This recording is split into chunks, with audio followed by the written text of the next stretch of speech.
ಕೃಪಾಚಾರ್ಯರು ಅಶ್ವತ್ಥಾಮಾಚಾರ್ಯರು ಮಾತ್ರವೇ ಅಲ್ಲ, ಶಲ್ಯ ಕರ್ಣ ಶಕುನಿ ಮೊದಲಾದಂತಹ ಸಡುರಥರು ಅಧಿರಥರು ಮಹಾರಥರ ಮೇಳಿಸಿದಂತಹ ಆ ಕೌರವ ಪಾಳೆಯನ್ನು ಎದುರಿಸಿ ಕ್ಷೇಮದಿಂದ ಹಿಂದಕ್ಕೆ ಬರ್ಲಿಕ್ಕೆ ಅಸಾಧ್ಯವಾಗ್ತದೆ. ನೀನು ಹೋಗುವುದು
ಚಕ್ರವ್ಯೂಹವನ್ನು ಭೇದಿಸಿ ಜಯ ಲಗನೆ ಎನ್ನುವುದು ನಿನ್ನಿಂದಲೇ ನಮಗೆ ಸಂಗೀತ ಆಗುತ್ತಾ ಉಂಟಾದ್ರೆ ನಾನು ಹೊರಟು ಬಂದ ರೀತಿಯೇ ಹಾಗೆ ಬಂದದು ಕಾರಣವೂ ಅದೇ. ಇವತ್ತೇನಿದ್ರು ವಿಜಯಮಾಲ ನಮ್ಮ ಪಕ್ಷದ ಕುರಳಿಗೆ ಬೀಳಬೇಕು ಎಂಬುದೇ ನನ್ನ ಆಶಯ. ತೀಕ್ಷ್ಣವಾಗಿರುವಂತಹ ವಾಗ್ಬಾಣಕ್ಕೆ ಮನ ಸೋತ ಬಂದಿದ್ದೇನೆ. ಇದು ಮನದುಂಬಿ ಹರಸ್ತಾ ಇದ್ದೇನೆ. ಜೊತೆಗೆ ಪಟ್ಟಣದಲ್ಲಿ ದುರವೀರ್ಯವನ್ನು ಕೊಡ್ತಾ ಇದ್ದೇನೆ.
ಮಾಡಿಕೊಡಬಾರದಲ್ವೇ? ಹೇಗಾಯ್ತು? ಈ ಹೊತ್ತಿಗೆ ನನ್ನ ಮಗ ಅಭಿಮನ್ಯುವಿನ ನಡೆ ಎನ್ನುವುದು ತಾಯಿಯಾದಂತಹ ನನಗೆ ಆಶ್ಚರ್ಯವನ್ನು ಮಾಡ್ತಾ ಉಂಟು. ಯಾಕೆ ಹಾಗೆ ಮಗ? ನಿನ್ನನ್ನು ಕಂಡಾಗಲೇ ಅರ್ಥವಿಸಿಕೊಂಡಂತಹ ಸತ್ಯ ಏನಮ್ಮ? ನಿನ್ನ ಮುಖದಲ್ಲಿರುವಂತಹ ವೀರಾವೇಶ ಮಾತ್ರ ಅಲ್ಲ, ಏನನ್ನೋ ಸಾಧಿಸ್ತೇನೆ ಎನ್ನುವ ಹಾಗೆ ಉತ್ಸಾಹ. ಮಗ, ನೀನು ಕೊಟ್ಟಂತಹ ಈ ಹುಡುಗನ ತೊಡೆಗೆ ಇದರಿಂದಲೇ ನಾನು ಗ್ರಹಿಸಿಕೊಂಡದ್ದೇನು ಗೊತ್ತಾ? ಏನು? ಯುದ್ಧ ಸನ್ನದ್ಧನಾಗಿದ್ದಾನೆ ನನ್ನ ಮಗ ಎನ್ನುವ ಹಾಗೆ. ಸಾಕು ನನಗೆ. ಏನಮ್ಮ, ನೀನು ಯಾವುದೇ ಒಂದು ಕಾರ್ಯವನ್ನು ಮಾಡುವಾಗ ಈ ತಾಯಿಯಲ್ಲಿ ಹೇಳಿ ಕೇಳಿ ಈ ತಾಯಿಯ ಆಶೀರ್ವಾದವನ್ನು ಪಡೆದು ಅಡಿಯನ್ನ ಮುಂದಿಡ್ತಾರೆ.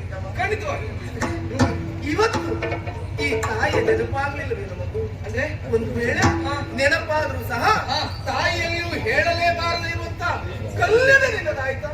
ಎಲ್ಲಿಗೆ ಹೊರಟದ್ದು ಮಗಳೇ? ಅಮ್ಮ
ತಂದೆ ತಾಯಿಗಳಿಂದ ಆಶೀರ್ವಾದವನ್ನು ಪಡೆದು ಮಾಡಿದಂತಹ ಕಾರ್ಯ ಯಶಸ್ಸನ್ನು ಪಡೆಯುತ್ತದೆ ಎನ್ನುವ ಹಾಗೆ ಚೆನ್ನಾಗಿ ಅರಿತವ ನೀನು. ಖಂಡಿತ. ಆದರೂ ಸಹ ಈ ತಾಯಿಯಲ್ಲಿ ಹೇಳಲೇಬಾರದು ಎನ್ನುವ ಹಾಗೆ ಅಮ್ಮ ಅಲ್ಲದೆ ಹೇಳಲಾಗದ ವಿಷಯವಲ್ಲ, ಮಾತೃದೇವಿಯಲ್ಲಿ ಹೇಳಬಾರದೆಂಬಂತಹ ಮೂರ್ಖತನದ ಪ್ರಮಾಣ ಎಂಬ ಹಾಗೆ ಮನಸ್ಸನ್ನು ಕಲ್ಲಾಗಿಸಿಕೊಳ್ಳದಲ್ಲ. ಯಾಕಂದ್ರೆ ನಾನು ಹೊರಟಂತ ವಿಷಯ ನಮ್ಮವರು ಅನೇಕರಿಗೆ ಗೊತ್ತಿದೆ. ಇವತ್ತು ನಾನು ಎಲ್ಲಿ ಹೋಗ್ತಾ ಇದ್ದೇನೆ, ಯಾಕಾಗಿ ಹೋಗ್ತಾ ಇದ್ದೇನೆ ಎಂಬ ಹಾಗೆ ಹೆತ್ತ ಬೈ ಆದಂತಹ ನಿಮ್ಮ ಗಮನಕ್ಕೆ ಬರಲಿಲ್ಲಂತಾದ್ರೆ ನಾನು ಆಶ್ಚರ್ಯ ಪಡೆದು ಏನೇನ್ ಮಾಡಲಮ್ಮ. ಆದ್ರೆ ಒಂದು ಏನು ಕಣ್ಮುಂದೆ ಕಾಣಿಸಿದ ತಾಯಿಯಲ್ಲಿ ಯಾವ ಮಗನಾಗಲಿ ವಂಚಿಸುತ್ತಾರೆ ಎಂದಾದ್ರೆ ತಾಯಿಯ ಹೃದಯಕ್ಕೆ ವಂಚಿಸಿದ್ದ ಪಾಪ ಅವರಿಗೆ ತಟ್ಟುತ್ತದೆ ಅಲ್ಲವೇ ಅಮ್ಮ? ಹೇಳಬೇಕು ಮತ್ತು ಯೋಚನೆ ನನಗಿದ್ರು ಸಹ ಕರ್ತವ್ಯದ ಕಂಕಳವನ್ನು ಕೈ ತೊಟ್ಟು ಹೊರಟ ನನಗೆ ಕರ್ತವ್ಯವೇ ದೇವರನ್ನು ಭಾವಿಸಿಕೊಳ್ಳುತ್ತ ನನಗೆ ಕಾರ್ಯೋನ್ಮುಖನಾಗುವುದು ಅನಿವಾರ್ಯವಾಗಿತ್ತಮ್ಮ. ಈಗಲಾದ್ರೂ ಹೇಳಬಹುದಲ್ವ ಅಮ್ಮ? ಗುರುಪಾಂಡವರ ಯುದ್ಧ ಪ್ರಾರಂಭವಾಗಿ 12 ದಿವಸಗಳೇ ಕಳೆದು ಹೋಯಿತು. 13ನೇ ದಿವಸ ಯುದ್ಧ ಹೇಗೆ ಬರ್ತದೆ ಎಂಬ ನಿರೀಕ್ಷೆಯಲ್ಲಿ ನಮ್ಮ ದೊಡ್ಡಪ್ಪ ಧರ್ಮರಾಯರು ಯೋಚಿಸುತ್ತಾ ಕುಳಿತುಕೊಂಡರು. ಆ ಹೊತ್ತಿಗೆ ಗಟ್ಟದಂತೆ ಬಂದಪ್ಪಳಿಸಿದ ಪ್ರಶ್ನೆ ನನ್ನ ದೊಡ್ಡಪ್ಪನನ್ನ ಕಾಡುವುದಕ್ಕೆ ಪ್ರಾರಂಭಿಸಿತಮ್ಮ. ಹೌದೌದು, ಏನದು? 12 ದಿವಸಗಳಲ್ಲಿ ಹೋರಾಟವನ್ನು ಮಾಡಿ ಪಾಂಡವರ ಜಯಿಸಬೇಕೆಂಬ ಕಾರಣಕ್ಕೆ ಬೇಕಾಗಿ ಬೇರೆ ಬೇರೆ ವಿಧಾನ ತಂತ್ರವನ್ನು ಮಾಡಿದ್ರು ಸಹ ಅದರಲ್ಲಿ ಯಶಸ್ಸನ್ನು ಕಾಣೋದಕ್ಕೆ ಸಾಧ್ಯವಾಗಲಿಲ್ಲ. ದಾರಿಯಲ್ಲಿ ಹೋದ್ರೆ ಪಾಂಡವರನ್ನು ಗೆಲ್ಲುವುದು ಅಸಾಧ್ಯ ಎಂಬ ಹಾಗೆ ಮನಗಂಡಂತ ಕೌರವ ಒಂದು ವಿಶೇಷವಾದ ತಂತ್ರವನ್ನು ಚಕ್ರಯೋಗ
ಸೋಲು ಯಾರಿಗೂ ಪ್ರಿಯವಾದದ್ದಲ್ಲ.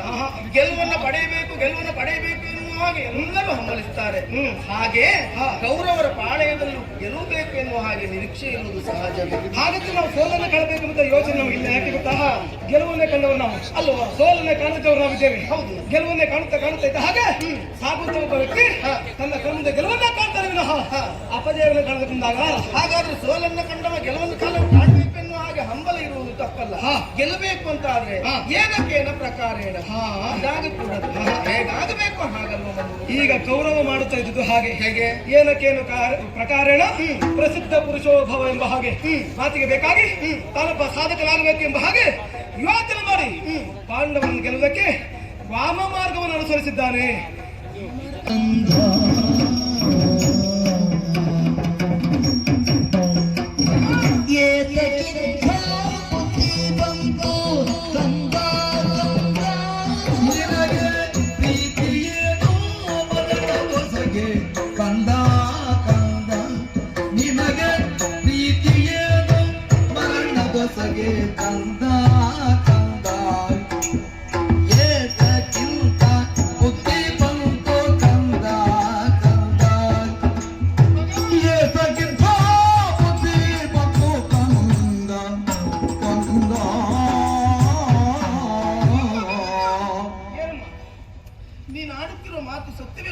ನಿಜವಾಗಿ ಹೌದು. ನೀನು ಹೊರಟದ್ದು ಯುದ್ಧಕ್ಕೆ ಚಕ್ರವ್ಯೂಹವನ್ನು ಬೆದರಿಸುವುದಕ್ಕೆ. ಹೌದು. ಮಗ, ಓ ಅದೆಷ್ಟೋ ನಾರಿಯರ ಮುಂದೆ ನಾನು ಹೆಮ್ಮೆಯಿಂದ ಹೇಳಿದಂತಹ ಮಾತೇನು ಗೊತ್ತಾ? ಏನು? ನನ್ನ ಮಗ ಅಭಿಮನ್ಯು ಬುದ್ಧಿವಂತ ಎನ್ನುವ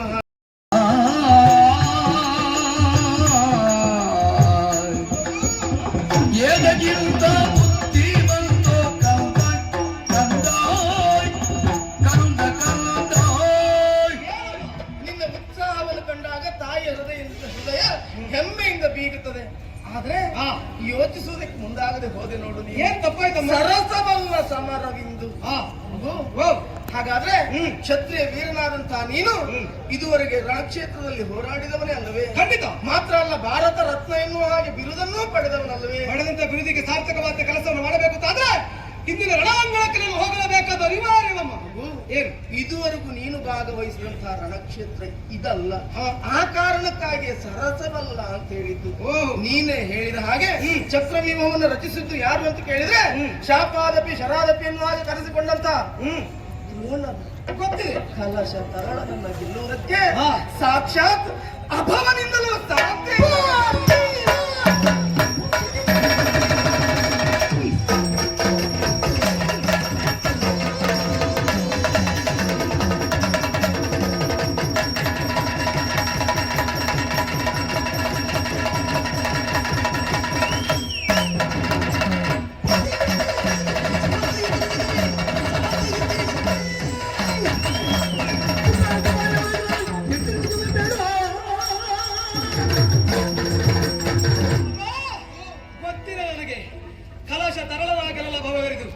ಇದು ಅಭವನ ಕಳಗಲ್ಲಮ್ಮ, ಪ್ರತ್ಯಕ್ಷ ಅಭವನ ಕಳಗ.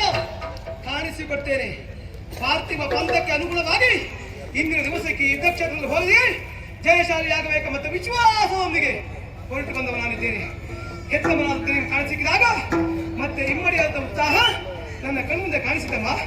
ಯಾವುದೇ ಕಾರಣಕ್ಕೂ ನನ್ನ ಉತ್ಸಾಹಕ್ಕೆ ಕಣ್ಣೀರನ್ನು ಎರಚದೆ ಕಳುಹಿಸಿಕೊಡಿ. ಒಬ್ಬ ವೀರ ಪಾರ್ಥನಿಗೆ ಮಗನಾಗಿ ನಿಮ್ಮ ಗರ್ಭಾಪುತ್ರ ಬೆಳಗ್ಗೆ ಗಂಡು ಕುಮಾರನಾಗಿ ಹೋರಾಟ ಮಾಡಿ ವಿಜಯ ಸಿರಿಯ ಮುಡಿಯನ್ನು ಹಿಡಿದು ಯಾತಂತೆ ನೀತಿಯಲ್ಲ ಪೋಪುದಿಂದು ಕಂದ ಕಂದ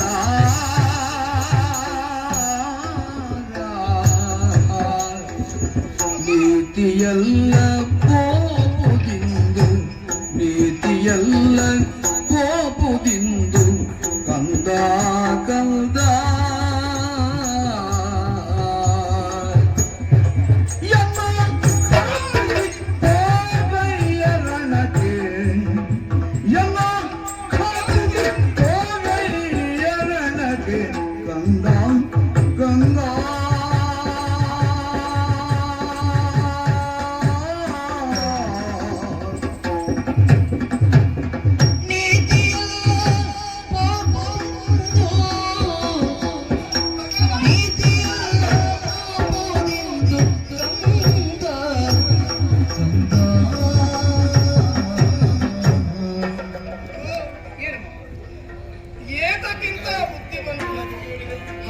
ನನ್ನ ಮಾತನ್ನ ಅರ್ಥವಿಸಿಕೊಳ್ಳುವುದಕ್ಕೆ ಸಾಧ್ಯವಿಲ್ಲದೆ ನಿನಗೆ. ಅದು ಹಾಗಲ್ಲಮ್ಮ.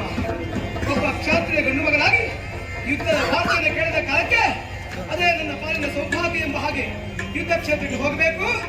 ಅಲ್ಲಿ ಯುದ್ಧದ ಉಪಕರಣಗಳನ್ನು ಬಳಸಿಕೊಂಡು ವಿರೋಧಿಗಳ ಕಂಠವನ್ನು ಕತ್ತರಿಸಬೇಕು. ಅದು ಒಂದು ಜಾತ್ರೆ ಹಬ್ಬ. ಆ ಕಾರಣಕ್ಕಾಗಿಯೇ ನಾನು ಹಿಂಜರಿಯುತ್ತಾ ಇಲ್ಲ. ಸರಸವಲ್ಲ ಸಮರ ಅಂತ ಹೇಳಿದ್ರೆ ನನ್ನ ಮಾತನ್ನು ಕೇಳುವ ತಾಳ್ಮೆ ನಿನಗಿಲ್ಲದೆ ಹೋಯಿತು. ಸರಸವಲ್ಲ ಸಮರವೆಂತು ಒಬ್ಬನತೆ ಬಿಟ್ಟರೆ ಬೇರೆ ಇರುವುದಕ್ಕೆ ಸಾಧ್ಯವೇ ಇಲ್ಲ. ಅಮ್ಮ, ನನ್ನನ್ನು ಯುದ್ಧ ಕ್ಷೇತ್ರಕ್ಕೆ ಹೋಗಬಾರದು ಎಂಬ ಕಾರಣಕ್ಕಾಗಿ ಉಕ್ಕಿನ ಸಂಕೋಲೆಯಿಂದ ನನ್ನನ್ನು ಅದನ್ನ ಹೋಗುವಂತ ಸಾಧ್ಯತೆ ನನಗುಂಟಮ್ಮ. ಆದ್ರೆ ಏನ್ ಮಾಡೋಣ ಹೇಳಿ? ಹೆತ್ತ ತಾಯಿಯ ವಾತ್ಸಲ್ಯದ ಹಗ್ಗವನ್ನ ಹರಿಯುವಂತ ಶಕ್ತಿ ನಿಮ್ಮ ಮಗನಿಗಿಲ್ಲಮ್ಮ. ಅಂತ ಮೂರ್ಖ ನಿಮ್ಮ ಮಗ ಅಂತ ಭಾವಿಸಬೇಡಿ ಅಮ್ಮ.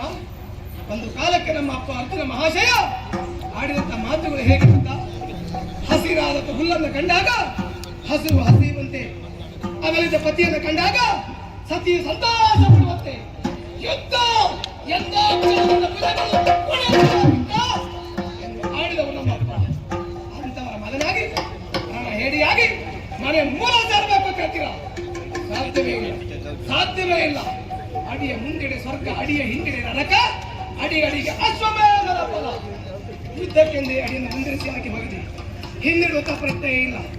ಬಹಳ ಬೇಗ ಈ ಅಭಿಮನ್ಯು ಕಾಳಗಕ್ಕೆ ಮುಕ್ತಾಯವನ್ನು ಹಾಡಿ ಚಕ್ರವ್ಯೂಹವನ್ನು ಬ್ಯಾಪಿಸಿ ನಿಮ್ಮಿಂದ ಆಶೀರ್ವಾದ ಪಡೆಯುವುದಕ್ಕೆ, ನಿಮ್ಮ ಕೈಯಿಂದ ಮಂಗಳಾರತಿಯನ್ನು ಮುಖಕ್ಕೆ ಬ್ಯಾಗಿಸಿಕೊಳ್ಳುವುದಕ್ಕೆ ಬಹಳ ಬೇಗ ನಾನು ಬರ್ತೇನೆ. ಅವನ್ನ ಆಶೀರ್ವದಿಸಿ ಕಳುಹಿಸಿಕೊಳ್ಳಿ.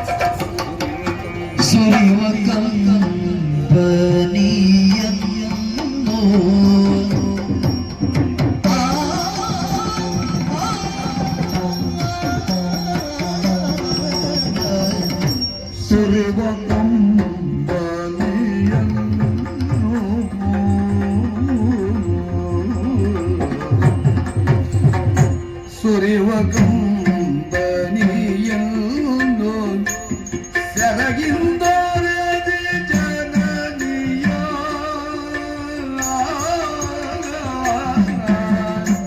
ಸೆರಗಿಂದೊರೆದೆ ಜನನಿಯ ಪಾದರಜವನು ಶಿರದೊಳಾದ ಶಿರದೊಳ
ಅದನ್ನ ನೀನು ಕಲ್ಸಿಕೊಡಿ ಬೇಡ. ಈ ಹಿಂದೆ ಇಂಥ ಕ್ಷೇತ್ರದಲ್ಲಿ ಪಳಗಿದವ ನಾನಿದ್ದೇನೆ. ಆಚಾರ್ಯ ಭೀಷ್ಮರಲ್ಲಿ ಹೋರಾಟ ಮಾಡಿ ಮಗು ನೀನೊಂದು ಮುಂದೆ ದಿವಸ ಭಾರತ ರತ್ನವಾಗಿ ಮೆರೆತಾ ಇದ್ದಿ, ಮೆರೆಯಿದ್ದಿ ಎಂಬ ಹಾಗೆ ಹಾಡಿ ಹೊಗಳಿದವರು ನಾನು. ನಿನ್ನನ್ನು ನೋಡಿದಾಗ ಸಣ್ಣ ಹುಡುಗ ನೀನು, ಹಾಲುಗಲ್ಲದ ಹೊಸೊಳೆ. ಅದಕ್ಕಾಗಿ ಹೇಳ್ತಾ ಇದ್ದೇನೆ, ಇಲ್ಲಿ ಸಾಯುವುದು ಸರಿಯಲ್ಲ, ನನ್ನಿಂದ ಪೆಟ್ಟು ತಿಂದು. ಇವತ್ತು ನೀನ್ ಹೇಳ್ತಿಕ್ಕಲ್ಲ ಹೂಮಂತ ಹೇಳ್ಬೇಕು. ಯಾಕೆ ಹೂಮಂತ ಹೇಳಿದ್ರೆ ನಾಳೆ ಅವ್ರು ಪ್ರಶ್ನೆ ಮಾಡ್ತಾರೆ. ಹೌದೇನೋ?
ಮಗುವ ಭೀಮನ್ಯು ನಿನ್ನನ್ನ ಹೊಗಳುವುದಕ್ಕೆ ಕಾರಣ ಇಲ್ಲ ಅಂತಲ್ಲ.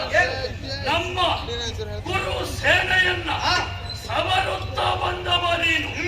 ಅದಕ್ಕಾಗಿ ವೈರಿ ಪಾಳೆಯದಲ್ಲಿ ನಾನಿದ್ದರೂ ಕೂಡ ನಿನ್ನನ್ನ ಹೊಗಳುತ್ತಾ ಇದ್ದೇನೆ. ಕುಲಕ್ಕೆ ರಥುನ ಪ್ರಾಯ ನಿನ್ನಂಥ ಒಬ್ಬನೇ ಇದ್ದರೂ ಸಾಕು ಮಗನೇ. ಮಾತನಾಡುವ ನಿನ್ನ ಬಲವಿಗಿಂತ ಸರಿಯ ನಾನು ಹಲವರಾದ ಕೊಪ್ಪ ಸಾಕು ಕುಲಕ್ಕೆ ರತ್ನನು. ನನ್ನ ಅಪ್ಪನಿಗೆ ನಾನು ಒಬ್ಬನೇ ಮಗ. ಅದು ಎಂತ ಮಗ? ಕುಲಕ್ಕೆ ರತ್ನಪ್ರಾಯದವ. ನಿನ್ನ ಅಪ್ಪನಿಗೆ ನೀವಿದ್ದೀರಿ ಎಷ್ಟು ಮಂದಿಗಳು? 101. ಎಲ್ಲ ಯಾರ್ಯಾರು ಮನೆ ಹಾಳು ಮಾಡಿ ಬಿಟ್ಟುಕೊಂಡಿದ್ದ ಪಾಪದ ಪೆಂಡಿಗಳು ಬಿಟ್ಟು ಊರು ತರ ಮಣ್ಣಿಗೆ ಒಬ್ಬರದ್ದು ಸಾಧ್ಯ.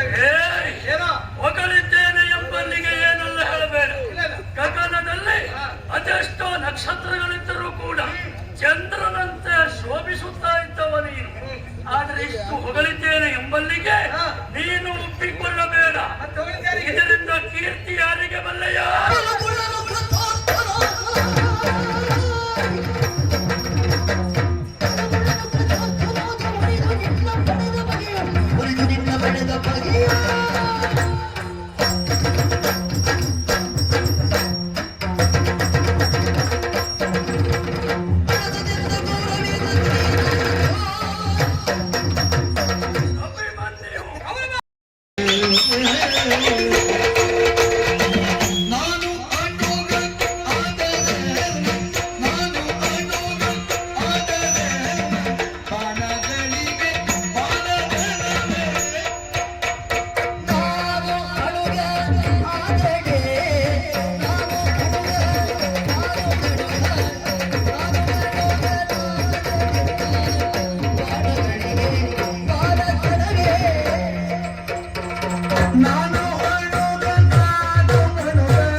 ಅನುಜನಾಗಡೆನ್ನ ಬಾಣಗಳಿಗೆ ಬಾಣದನವೇ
ಇಷ್ಟು ಹೊತ್ತು ನಾನು ಸುಮ್ಮನಿದ್ದೆ ಯಾಕೆ ಬರಲಯ್ಯ? ನೀನೊಬ್ಬ ಅಣುಗ. ಈಗ ಮಾಡ್ಲಿಕ್ಕೆ ಗೊತ್ತು ನನಗೆ. ಇನ್ನ ಪ್ರಾರಂಭ ಕಂಡಾಗ ನಮಗೆಲ್ಲ ತಲೆಬಿಸಿ ಆಗಿತ್ತು. ಯಾವ್ದು ತಲೆಬಿಸಿ ವಿಭಾಗ ಯಾವುದು? ಯಾಕಂತ ಹೇಳಿದ್ರೆ ನೀವು ಇಷ್ಟ ಆರಂಭದಲ್ಲ ಇಷ್ಟು ಚುರುಕಿದ್ದಾನೆ, ಇನ್ನು ಮುಕ್ತಾಯ ಹೇಗಾಗಬಹುದು ಎನ್ನುವುದಾಗಿ ನಿಮಗೆ ವಿಷಯ ಗೊತ್ತಿಲ್ಲ. ಹೇಳಿ. ಈಗ ಚುರುಕು ಸ್ವಲ್ಪ ಕಡಿಮೆ ಆಗಿದೆ. ಆಚಾರ್ಯ ಭೀಷ್ಮರಲ್ಲಿ ಹೋರಾಟ ಮಾಡುವಾಗ ಆವತ್ತಿದ್ದ ಚುರುಕು ನೀವು ಕಾಣಬೇಕಿತ್ತು. ನಾನು ನೋಡಿದ್ದೇನೆ. ಚುರುಕು ಎಷ್ಟು ಅಂತೆಲ್ಲ ನೋಡಿದ್ದೆ. ಹಾಗಂತ ಈ ವಯಸ್ಸನ್ನು ನೀನು ಚುರುಕಿ ಒಂದು ಕೈ ಮುಗಿಬೇಕು. ನನಗೆ 45 ಈಗ. ಯಾಕೆ ಮನಸ್ಸಿಗಾಗುತ್ತೆ. ಮತ್ತೆ ಈ ವಯಸ್ಸು ಅಂತ ಹೇಳಿದ್ರೆ ಅತ್ಯಂತ ವಯಸ್ಸು ಸಾಮಾನ್ಯ 15ರಿಂದ 16 ಇರಬಹುದು. ಈ ವಯಸ್ಸಲ್ಲೇ ಚುರುಕು ಚಟುವಟಿಕೆ ಇರಬೇಕು. 60 ಕಳೆದಲ್ಲ ಗೊತ್ತಾಯ್ತು ನಿಮಗೆ? ಇಲ್ಲ. ಚುರುಕಿನ ಒಂದು ವಯಸ್ಸು ಎನ್ನುವುದು ಉಂಟು ಗುರುವರಿಯ. ನಿನ್ನಲ್ಲಿ ನಾನು ಕಂಡಿದ್ದೇನೆ ಗೊತ್ತಾ? ಪ್ರವೇಶ ಮಾಡಿದ್ದು ಇವತ್ತು 60 ನಮಗೆ ಒಂದು ಇವತ್ತು ಭಾವಿಸಿಕೊಳ್ಳಬೇಡ ಗುರುಗಳೇ. ಅಲ್ಲ ನನಗೆ ಎಲ್ಲ ಆಗ್ತದೆ ಅಂತ ಭರವಸೆ ಇಲ್ಲ. ಅಲ್ಲ ನನಗೆ ಆಗ್ಬೇಕು ಅಂತ ವಿಶ್ವಾಸ ಇಲ್ಲ. ಇರ್ಲಿ ಒಳ್ಳೇದು. ಯಾಕೆ ಇರುವಷ್ಟು ಹೊತ್ತು ಏನನ್ನ ಮಾಡಬೇಕು ಅಷ್ಟನ್ನ ಪ್ರಾಮಾಣಿಕವಾಗಿ ಮಾಡಿರ್ಕೊಂಡಿರ್ಬೇಕೆಂಬ ಆಶಯ ನಮ್ಮದು. ಆಗಲಿ. ನಿನ್ನ ಪ್ರಾಮಾಣಿಕತನಕ್ಕೆ ತಕ್ಕ ಬೆಲೆ ಸಿಗಲಿ ಅಂತಾಗಿ ನಾನು ಭಗವಂತನಿಗೆ ಕೇಳಿಕೊಳ್ತೇನೆ. ನನಗೆ ಇತ್ತೀಚೆಗೆ ನಿಮ್ಮ ಗುಣವು ಗೊತ್ತಾಗಿದೆ. ಯಾವುದು? ನೀವು ಕುಡಿ ಸ್ವಲ್ಪ ಕಡಿಮೆ ಮಾಡಿದ್ದೀರಿ, ಕುಡಿಸುವವರು ಕುಡಿಸ್ತಾ ಇರ್ತೀರಿ, ಕರೆ ಬರಲಿ. ಯಾಕೆ ಎಲ್ಲರೂ ಕುಡಿತಾ ಹೋದ್ರೆ ಕಷ್ಟ ಆಗ್ತದೆ. ಇದನ್ನು ಕೆಲವು ವರ್ಷ ಮೊದಲು ನೀವು ಅರ್ಥ ಮಾಡ್ಕೊಳ್ಬೇಕಿತ್ತು, ಈಗಲ್ಲ. ಇಲ್ಲ, ಯಾಕಂದ್ರೆ ನೀವು ಅಷ್ಟೊಂದು ತಯಾರಾಗಿರ್ಲಿಲ್ಲಲ್ಲ. ನೀನೇ ಒಪ್ಪುದ. ನಾನಲ್ಲ, ನೀನು. ನಾನು ಅದಕ್ಕೆ ನಾನು ಅಂತ ಹೇಳ್ತೇನೆ. ನನ್ನ ಅಂತ ಹೇಳಿ. ಹೌದು. ನನ್ನ ವಯಸ್ಸು ಮತ್ತೆ ಅರ್ಥ ಮಾಡು. ನಿನ್ನಪ್ಪನ ವಯಸ್ಸು ನನ್ನ ಮಗ ಅಶ್ವತ್ಥಾಮನ ವಯಸ್ಸು ಸಮಾನವಾದದ್ದು ಗೊತ್ತಿದೆ ಎಂಬಲ್ಲಿ ಈಗೀಗ ನೀ ತಯಾರಾಗ್ತಾ ಇದ್ದೀರ. ಅಲ್ಲ ಒಪ್ಪಿಕೊ. ಅಲ್ಲ ನಾನು ಒಪ್ಪಿಕೊಂಡೆ ಬಂದಿದ್ದೇನೆ. ಅಭಿಮನ್ಯು ಏನು ಕೆತ್ತ ಗುಂಡದಿಂದ ಊರ್ಧಮುಖವಾಗಿ ಉರಿಯುವ ಅಗ್ನಿ. ನೀವು ಒಪ್ಪನೇ ಅಲ್ವೋ? ನಿನ್ನಲ್ಲಿ ಹಲವರನ್ನು ನಾನು ಕಂಡಿದ್ದೇನೆ. ಆಕರ್ಷಣೆಯಲ್ಲಿ ಆನಂದ ಕಂದ, ಧರ್ಮದಲ್ಲಿ ಧರ್ಮರಾಜ, ಫಲದಲ್ಲಿ ಭೀಮ, ಸಾಹಸದಲ್ಲಿ ಅರ್ಜುನ, ಜ್ಞಾನಿಗಳಾಗಿ ನಕುಲ ಸಹದೇವರು. ಸತ್ಯ ಹೇಳ ಅದನ್ನ ಹೇಳಿ ಇವತ್ತು ಸೋತಿದ್ದೇವೆ. ನೀವು ಸತ್ಯ ಹೇಳ್ಬೇಕು ಗುರುಗಳೇ. ನಿಮ್ಮ ಪ್ರವೇಶ ಆಗುತ್ತಾ ಇದ್ದದ್ದು ಈಗ. ಹೌದು. ಅಂದ್ರೆ ನನ್ನ ನಿಮ್ಮ ಸಮ್ಮುಖದಲ್ಲಿ ನೋಡ್ತಾ ಇದ್ದೇನೆ. ಇದಿರಾದದ್ದು ಈಗ ಪ್ರಥಮ ಪ್ರವೇಶ ಆದ ಮರುಕ್ಷಣದಲ್ಲಿಯೇ ನನಗೂ ನಿಮಗೂ ಶರಪ್ರಯೋಗವಾಗಲಿಲ್ಲ, ಎಂಥದ್ದು ಆಗಲಿಲ್ಲ. ಶರಪ್ರಯೋಗಕ್ಕಿಂತ ಮೊದಲೇ ನೀವು ಸೋತಿದ್ದೇವೆ ಅಂತ ಹೇಳಿದ್ರೆ ಅರ್ಥ ನನ್ನದ್ದಾದ ಕರದ ವೈಖರಿಯನ್ನೇ ಕಂಡು ಸೋಲು ನಿಮ್ಮ ಪಾಲಿಗೆ ಖಚಿತ ಎಂಬ ಹಾಗೆ ಭಾವಿಸಿಕೊಂಡು ಪ್ರಸಂಗ ಬೇಗ ಮುಗಿಸುವ ಯೋಚನೆ ನಾವಿದ್ದೀರಾ ಹಾಗೆ. ಅಮೃತಂ ಬಾಲಭಾಷಿತಂ ಹೇಳಿ. ನಿನ್ನ ಮಾತು ಇಷ್ಟರ ವ್ಯಾಪ್ತಿಯಲ್ಲೇ ಇರ್ತದೆ, ಬಿಟ್ಟು ಹೊರಹೋಗುವುದಿಲ್ಲ. ಯಾಕೆ? ನೀನು ಮಗು. ಕಾರಣ ನನ್ನ ಬಾಣ ಎಂದು ನಿನಗೆ ತಾಗಲಿಲ್ಲ, ನಿನ್ನ ಬಾಣ ನನಗೆ ಗಾಯ ಹೊಡೆಯಲಿಲ್ಲ. ಯಾಕೆ ಸೋತಿದ್ದು ಗೊತ್ತಾ? ಚಾರಿವಾಕನವರೆಗೂ ಹೋಗುವಾಗ ಹೂದೋಟದಲ್ಲಿ ಚಂದದ ಹೂವನ್ನು ಕಾಣ್ತಾನೆ. ಅಯ್ಯೋ ನಾವು ಸೋತಿದ್ದೇನೆ ಅಂತ ಹೇಳ್ತಾನೆ. ಇಂಪಾದ ಹಾಡುಗಾರನ ಹಾಡಿಗೆ ಒಬ್ಬ ಹೇಳ್ತಾನೆ, ಆಹಾ ಎಂತ ರಾಗ, ಎಂತ ಹಾಡು, ನಾನು ಸೋತೆ. ಬಾರಿಸುವದ ಕೈ ಚಾಚಿದ ಕೋಡಿಗೆ ಮರುಳಾಗಿ ಆಹಾ ಎಂತವರು ಸೋಲಬೇಕು ಅಂತ ಹೇಳಿದಾಗ ಹೋಗ ಅವಳಲ್ಲ ನಾನು ಹೊಡೆದಾಟ ಮಾಡಿದೆ ಅಂತ ಹೇಳಕ್ಕವ. ಅಲ್ಲಲ್ಲ, ಹೂದೋಟದಲ್ಲಿ ಹೂವಿನಲ್ಲಿ ಯುದ್ಧ ಮಾಡಿದ್ದೇವೆ ಅಂತ ಹೇಳಕ್ಕ ಮನಸ್ಸೋರು. ಭಾವಾರ್ಥ ಬೇರೆ, ಧ್ವನ್ಯಾರ್ಥ ಬೇರೆ ಮಗು ಗೊತ್ತಿದೆ. ಹಾಗಿರುವಾಗ ಮಾನಸಿಕವಾಗಿ ನಿನ್ನ ಸ್ಥೈರ್ಯಕ್ಕೆ, ನಿನ್ನ ಧೈರ್ಯಕ್ಕೆ ನಾವು ಸೋತಿದ್ದೇವೆ ವಿನಃ ಯುದ್ಧದಲ್ಲಿ ಸೋತಿದ್ದಲ್ಲ. ಮಾನಸಿಕವಾದಂತ ಸೋಲು ಅಂತ ಹೇಳಿಕ್ಕೆ ಆಗುದಿಲ್ಲ. ಯಾಕೆ? ಮನಸ್ಸೋದದ್ದು. ಅದೇ ಮಾನಸಿಕ ಅಂತ ಮನಸ್ಸಿಗೆ. ಮಾನಸಿಕವಾಗಿರೋದ್ರ ಅರ್ಥ ಮನಸ್ಸಿನ ಭಾವನೆ ಬಂತು ಅಂತ ಹೇಳಿ ಮನಸ್ಸೋದದ್ದು. ಮಾನಸಿಕ ಅಂತಂದ್ರೆ ಮಾನಸಿಕವಾಗಿ ತಿರುಗ್ತಾ ಇದ್ದಾನೆ ಅಂತ ಹೇಳಿ ಅಲ್ಲ. ಅದೇ ಹೋಗುವಂತ ಇಲ್ಲಿ ಬರ್ತಿದ್ದೀರಿ ನೀವು. ಯಾಕಂತ ಹೇಳಿದ್ರೆ ನಿಮ್ಮೆಲ್ಲ ಅವ್ನು ನೋಡ್ಕೊಳ್ಬೇಕಲ್ಲ ಪುಣ್ಯಾತ್ಮ. ನನ್ನ ನೋಡ್ಕೊಳ್ಳಿಕ್ಕೆ ನಾನು ನಿಮ್ಮ ಪಕ್ಷದಲ್ಲಿದ್ದಲ್ಲ, ನನ್ನ ಪಕ್ಷವೇ ಬೇರೆ. ನನ್ನ ನೋಡ್ಕೊಳ್ಳಿಕ್ಕೆ ವ್ಯವಸ್ಥಿತವಾದ ವ್ಯವಸ್ಥೆ ಉಂಟು. ನನ್ನನ್ನು ನೋಡ್ಲಿಕ್ಕೆ, ನಮ್ಮನ್ನು ನೋಡ್ಲಿಕ್ಕೆ ಕರುಣಾಕರನೇ ನಮ್ಮ ಜೊತೆಗಿರುವಂತಹ ಕಾಲಕ್ಕೆ ಬೇರೆ ಯಾವ ಮತ್ತೆ ನಾವು ಕರುಣಾಕರನ ಬಿಟ್ಟಿದ್ದೇವೆ ಅಂತ ಹೇಳೋದು. ನಾನು ಹೇಳಿಲ್ಲ, ನೀವು ಬಿಟ್ಟಿದ್ದು ನನ್ನ ಮಾತಿನ ಅರ್ಥ. ನೀವು ಹಾಗೆ ಭಾವಾರ್ಥನ ಅರ್ಥ ಮಾಡಿಕೊಳ್ಳಿ. ನಾನು ಹೇಳಿದ್ದು ನೀವು ಬಿಟ್ಟಿದ್ದೀರಿ, ನಾವು ಹಿಡ್ಕೊಂಡಿದ್ದೇವೆ ಅಂತ ಹೇಳಿದಲ್ಲ. ನಮ್ಮನ್ನ ಸದಾ ಕಾಲ ಕಾಯಕ್ಕೆ ಕ್ಷಣಕ್ಕಿಂತ ನಮ್ಮ ಪಕ್ಷದಿದ್ದಾರೆ ಅಂತ ಹೇಳಿ. ಕರುಣಾಕರ ಯಾರು ಹಿಡ್ಕೊಂಡಿಲ್ಲ, ನಾವು ಕರುಣಾಕರನ ಹಿಡ್ಕೊಂಡಿದ್ದೇವೆ. ಆಶೀರ್ವಾದ ಉಂಟು. ನೀವು ಕೆಲವು ವರ್ಷ ಈ ಕ್ಷೇತ್ರ ಇರಬೇಕು ಅಂತ ಆದ್ರೆ ಆ ಕೆಲಸ ಮೊದಲು ಮಾಡಬೇಕು ನೀವು. ಅದು ನೀ ಹೇಗೆ ನಾ ಕಲಿಬೇಕಂತಿಲ್ಲ, ಬರುವಾಗಲೇ ಆಲೋಚನೆ ಮಾಡಿದ್ದೇನೆ. ಯಾಕೆ? ಒಂದು ಕಾಲದಲ್ಲಿ ಉಣ್ಣುವ ಅನ್ನಕ್ಕೂ ಕಥೆ ಇಲ್ಲದಿರುವಂತಹ ಸಂದರ್ಭ ಗುರುದ್ರೋಣರಿಗೆ ಮಗನಿಗೆ ಹಾಲು ಕುಡಿಸುವ ಸಾಮರ್ಥ್ಯ ಇರಲಿಲ್ಲ, ಕುಡುವುದಕ್ಕೆ ತುಂಡು ಬಟ್ಟೆಗೂ ಗತಿ ಇರಲಿಲ್ಲ. ಹಸ್ತಿನ ಕೈ ಬೀಸಿ ಕರೆದಾಗ ನನಗೆಲ್ಲವೂ ಕೊಟ್ಟಿದೆ ಎನ್ನುವಂತ ಅಭಿಮಾನಕ್ಕೆ ಇಂದು ಇಲ್ಲಿ ಬಂದು ನಿಂತಿದ್ದೇನೆ. ನಿಮ್ಮನ್ನು ಈ ಪರಿಸ್ಥಿತಿಯಲ್ಲಿ ಅವರು ನೋಡ್ಕೊಳ್ತಾ ಇದ್ದಾರೆ ಅಂತ ಜಾಗ್ರತೆ ಮಾಡ್ಕೊಳ್ಳಿ. ಯಾವ ಪರಿಸ್ಥಿತಿ ವಯಸ್ಸಾಗ್ತಾ ಬಂತ ಏನಂತ ಗೌರವನಲ್ಲಿ ನಾನು ಹೊರಗಿನ ವಿಷಯವೇ ಮಾತಾಡಲಿಲ್ಲ ಅಂತ ಹೇಳ್ತಾ ಇದ್ದೀಯ. ಈ ಕೂಡ ಅದನ್ನ ಹೇಳ್ತಿದ್ದೆ. ಯಾಕೆ ಕೇಳಿ ನೀವು ಹಾಗೆ ಅದೇ ವಿಷಯದ ಕುರಿತಾಗಿ ಮಾತನಾಡುವುದಕ್ಕೆ ಪ್ರಾರಂಭಿಸಿದ್ರಿಂದ ನೀವು ಮಾತನಾಡಿದ್ರೆ ಮೇಲೆ ನಾನು ಮಾತಾಡಬೇಕಾದ ಅನಿವಾರ್ಯ ಕಾಲ ಆಗ್ತಾಗುತ್ತೆ. ನಿನ್ನ ವ್ಯಾಪ್ತಿ ಅಷ್ಟೇ. ನಿನ್ನ ವ್ಯಾಪ್ತಿ ಸಣ್ಣವನಲ್ವಾ, ನಮ್ಮ ವ್ಯಾಪ್ತಿ ಕೆಟ್ಟದ್ದು. ಮಾತಾಡಬಹುದು ನಾವೆಲ್ಲ ಹಾಗೆ ಕೇಳಿ ನಮಗೆಲ್ಲ ದೊಡ್ಡವರ ಆದರ್ಶ ಗುರುಗಳೇ. ನೀವೆಲ್ಲ ಹಾಗೆ ಕೊಟ್ಟಂತ ದಾರಿಯೇ ನಮಗೊಂದು ದಾರಿ ದೀಪ. ನೀವು ಆಗಾಗ ವ್ಯಾಪ್ತಿ ಬಿಟ್ಟು ಮಾತಾಡ್ತಾ ಇದ್ದರಿಂದ ಈ ಕ್ಷೇತ್ರದಲ್ಲಿ ಮಾತಾಡ್ಲಿಕ್ಕೆ ನೀವು ಸಂಪೂರ್ಣವಾದ ಸ್ವಾತಂತ್ರ್ಯವನ್ನು ಕೊಟ್ಟಿದ್ದೀರಿ. ಆದ್ರಿಂದ ನಾನು ಮಾತಾಡ್ತಾ ಇದ್ದೆ. ದೊಡ್ಡವರ ಆದರ್ಶ ನಮಗೆ ಆಚರಣೆಗೆ ಅನುಕೂಲ. ಹಿರಿಯವರ ಮಾತು ಕೇಳ್ತೀಯ ಖಂಡಿತ. ಯುದ್ಧ ಬೇಡ, ಮನೆಗೆ ಹೋಗು. ನೀವೊಂದು ಕೆಲಸ ಮಾಡಿ, ಮನೆಯಲ್ಲಿ ನನಗೆ ಪಾಠ ಮಾಡಿ, ನನ್ನ ಮನೆ ಹೋಗ್ತೇನೆ. ಈಗ ಮನೆಯಲ್ಲಿ ಇಲ್ಲ, ಎಲ್ಲ ಇರೋದು ಶಿಬಿರದಲ್ಲಿ ನಾವು. ಅಲ್ಲಲ್ಲ, ಈಗ ನೀವು ಕೆಲಸ ಮಾಡ್ಬೇಕಂತ ಕೇಳಿ. ನೀವು ಮನೆಯಲ್ಲಿ ಇದ್ದುಕೊಂಡು ನನಗೆ ಈ ಪಾಠ ಮಾಡಿ, ನಾನು ಕೇಳ್ತೇನೆ. ಅದು ಬಿಟ್ಕೊಂಡು ಯುದ್ಧ ಕ್ಷೇತ್ರದಲ್ಲಿ ಪಾಠ ನಾನೇ ಮಾಡುವುದೇನು? ನೀನು ಯಾವ ಗುರುಮಠದಲ್ಲೂ ಕಲಿತೆ, ಯಾವ ಗುರುಕುಲದಲ್ಲಿ ಕಲಿತೆ? ಎಲ್ಲೂ ಕಲಿಲಿಲ್ಲ. ಸಾತ್ಯಕಿ, ಮಾವಕೃಷ್ಣ, ಅಪ್ಪ ಪಾರ್ಥ ನಿಮಿತ್ತ ಮಾತ್ರ ಬಿಟ್ಟು ನೀನು ಹುಟ್ಟಿನಿಂದಲೇ ಎಲ್ಲ ಕಲ್ತ್ಕೊಂಡು ಬಂದಿದ್ದೀಯ ನಮಗೆ ಗೊತ್ತುಂಟು. ಹೌದು, ಮೀನಿನ ಮೊಟ್ಟೆಯಿಂದ ಹೊರ ಬಂದ ಮೊಟ್ಟೆ ಒಂದು ಒಡೆಯುತ್ತಾ ಚಿಕ್ಕ ಮೀನಾಗುತ್ತಾ ಈಜುವುದಕ್ಕೆ ಯಾವ ಮೀನು ಕಲಿಸುವುದಿಲ್ಲ. ಅಗತ್ಯ ಸ್ವಯಂ ಪ್ರೇರಿತವಾಗಿ ಅದು ಈಜುತ್ತದೆ. ಅಭಿಮನ್ಯು ಹಾಗೆ. ಹಾಗಾಗಿ ಒಮ್ಮೆ ಮಾರ್ಮಲೆಂದು ಮುಂದೆ ಬಂದಂತಾದರೆ ನಿನ್ನನ್ನು ಎಲ್ಲಿಯಾದ್ರೂ ಕೊಂದೆವು ಅಂತಾದರೆ ಅಂದ್ರೆ ವಯೋಮಿತಿಯಲ್ಲಿ ನನ್ನ ವಯಸ್ಸಿಗೂ ನಿನ್ನ ವಯಸ್ಸಿಗೂ ಅಜಗಜಾಂತರ ವ್ಯತ್ಯಾಸ. ಹಾಗಾಗಿ ನೀನು ಶಿಶು ವಯಸ್ಸಲ್ಲಿ ಅಜಗಜಾಂತರ ವ್ಯತ್ಯಾಸ. ನಿಜವಾಗಿಯೂ ಈಗ ನಮ್ಮ ತಾವು ಏನಂತ ಭಾವಿಸ್ತೀರಿ? ಶಿಶು. ಮುಂದ್ಗಡೆ ಕೆಲವು ಸಾರಿ 60 ಕಳೆದ ಮೇಲೆ ಅರಮನೆ ಮುಂದೆ ಕರೀತಾರೆ, ಅರಳು ಮುಂದೆ ಕರೀತಾರೆ. ನಿಮಗೆ ನಾನು ಹಾಗೆ ಹೇಳಿಕ್ಕಾಗುದಿಲ್ಲ. ಯಾಕೆ ಗೊತ್ತಾ? ನಿನ್ನನ್ನ ಎಲ್ಲಿಯಾದ್ರೂ ಕೊಂದೆ ಬಂದಾದ್ರೆ ಶಿಶುಹತ್ಯಾ ದೋಷ ಜೊತೆಗೆ ಭ್ರೂಣ ಹತ್ಯಾ ದೋಷವು ಬರ್ತದೆ. ಹೇಗೆ? ನಿನ್ನ ಹೆಂಡತಿ ತುಂಬ ಗರ್ಭಿಣಿ ಅಂತಲ್ಲ ಮಗ? ಹೌದು, ನಂಗೆ ಗೊತ್ತು. ಅಲ್ಲವಾ? ಎಲ್ಲಿಯಾದ್ರೂ ನಿನಗೆ ಗೊತ್ತುಂಟು, ನಿನ್ನಿಂದ ಆಗುತ್ತದೆ. ಎಲ್ಲಿಯಾದ್ರೂ ನೀವು ನನಗೆ ನೆನಪಿಸು ಬೇಡ ಅಂತ ಹೇಳಿದ್ದು. ನನ್ನಂತೆ ಗರ್ಭಿಣಿ ನೀವು ಮತ್ತೆ ನೆನಪಿಸಬೇಕಂತ ಕೇಳಿದ್ದೆ. ಅನಿವಾರ್ಯತೆ ಉಂಟು. ಯಾಕೆ ಅನಿವಾರ್ಯತೆ? ಕ್ಷೇತ್ರ ಬೆಳಿಗ್ಗೆ ಆರಂಭ ಆಗಿದ್ದು ಮಧ್ಯಾಹ್ನದ ಹೊತ್ತಾಯ್ತಾ ಬಂತು. ನಾವೆಲ್ಲ ಒಂದಿಷ್ಟು ಕುಡಿಯುವುದ ತಿನ್ನುವುದ ವ್ಯವಸ್ಥೆ ಮಾಡ್ತಾ ಇದ್ದೇವೆ. ನೀನು ಏನೂ ಮುಖ್ಯ ನಿನಗೆ ವಿಶ್ವಾಸ ಉಂಟು? ನನಗೇನು ಕೇಳಿ, ನಮ್ಮ ಪಕ್ಷ ಜಯಶ್ರೀಯ ಮುಡಿಯನ್ನು ಹಿಡಿದು ಎಳೆದಿರುವ ತನಕ ನಾನು ಏನು ತಿನ್ನುವುದಿಲ್ಲ, ಏನು ಕುಡಿಯುವುದಿಲ್ಲ. ಇವತ್ತು ನಾನು ಕೊರಿ ಹೊಟ್ಟೆಯಲ್ಲೇ ರಂಗ ಪ್ರವೇಶ ಮಾಡಿದ್ದೇನೆ ಎಂಬುದಕ್ಕೆ ಅನುಮಾನವೇ ಇಲ್ಲ. ಆಗಲಿ, ನಮಗೆ ಬೇಸರ ಏನು ಗೊತ್ತಾ? ಕೊನೆಗೂ ಕೊರಿ ಹೊಟ್ಟೆಯಲ್ಲಿ ನನ್ನ ಕಳಿಸ್ಬೇಕಾಗ್ತದಲ್ಲ ಅಂತ ಹೇಳಿ. ಅದಾಗುವುದಿಲ್ಲ. ಕಾರಣ ಏನು ಗೊತ್ತಾ? ಯಾಕೆ? ಭ್ರೂಣ ಹತ್ಯೆ ದೋಷ. ನನ್ನ ಅಯ್ಯೋ, ನನ್ನ ಗಂಡನನ್ನು ಕೊಂದರೆಲ್ಲ ಗುರುಗಳಿಂದಾಗಿ ಹೊಟ್ಟೆಯನ್ನು ಪಡೆದುಕೊಂಡರೆ ಅಲ್ಲಿ ಆ ಭ್ರೂಣ ಎಂದು ದೋಷವಾದರೆ ನಾನು ಬರೀ ಹೊಟ್ಟೆಯಲ್ಲಿ ಹೋಗುವುದಿಲ್ಲ. ಯಾಕೆ? ಹಸಿರ ಹೊಟ್ಟೆಯಲ್ಲಿ ಬಂದಿದ್ದೇನೆ. ಯಾಕೆ? ಜಯಸಿರಿ ಎಂಬಂತ ಆ ಹಸಿವನ್ನ ನಿವಾರಿಸಿಕೊಳ್ಳಬೇಕಲ್ಲ, ಆ ಜಯಸಿರಿ ಎಂಬಂತ ಆಹಾರವನ್ನು ಹೊಟ್ಟೆ ತುಂಬಾ ತುಂಬಿಸಿಕೊಳ್ಳೋಕೆ ಬೇಕಾಗಿ ನಾನು ಬರೀ ಹೊಟ್ಟೆಯಲ್ಲಿ ಬಂದದ್ದು. ಆಗಲಿ, ನಿನ್ನ ಬರೀ ಹೊಟ್ಟೆಗೆ ನಾನು ಹೊಟ್ಟೆ ತುಂಬಿಸ್ತೇನೆ. ಈಗ ಯುದ್ಧ ಬೇಡ. ನೀನು ಸಣ್ಣ ಶಿಶುತನದಲ್ಲಿ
ಮಗುವಿನಿಂದ ಸಾವು. ದಕ್ಷ ಯಜ್ಞದಲ್ಲಿ ದಹಿಸಿ ಹೋದ ದಾಕ್ಷಾಯಿಣಿಯನ್ನು ಕಂಡು ಈ ರೀತಿ ಬುದ್ಧಿವಂತಿಕೆಯನ್ನು ಪ್ರಯೋಗ ಮಾಡಿದ. ಮತ್ತೆ ಅವನಿಗೆ 6 ಮತ್ತು 7 ದಿನ ಅಂತ ಹೇಳಿದ್ರೆ ದೇವಮಾನವರ ಲೆಕ್ಕದಲ್ಲಿ ಆಳಿದ್ದೀಯ, ಭೂಮಿಯ ಮಾಪನ ಲೆಕ್ಕ ಆಳಿದ್ದೀಯ ನೀನು. ನಾವು ಅವರನ್ನು ತಿಳಿಬೇಕಾದ್ರೆ ದೇವಮಾನವರ ಲೆಕ್ಕದಲ್ಲಿ. ಹಾಗಾದ್ರೆ 7 ದಿನ ಆಗ್ಲಿಕ್ಕಿಲ್ಲ ನಾವು. ಅಂದ್ರೆ ಯಾಕೆ? ದೇವಲೋಕದ 1 ದಿವಸ ಎಳೆದು ಭೂಲೋಕದ 1 ವರ್ಷವಾಗ್ತದೆ. ಹಾಗಿರುವಾಗ ಆ ಮಾನಕ್ಕೆ 7 ದಿವಸ ಅಂತ ಹೇಳಿದ್ರೆ 7 ವರ್ಷವೇ ದಾಡ್ತದೆ.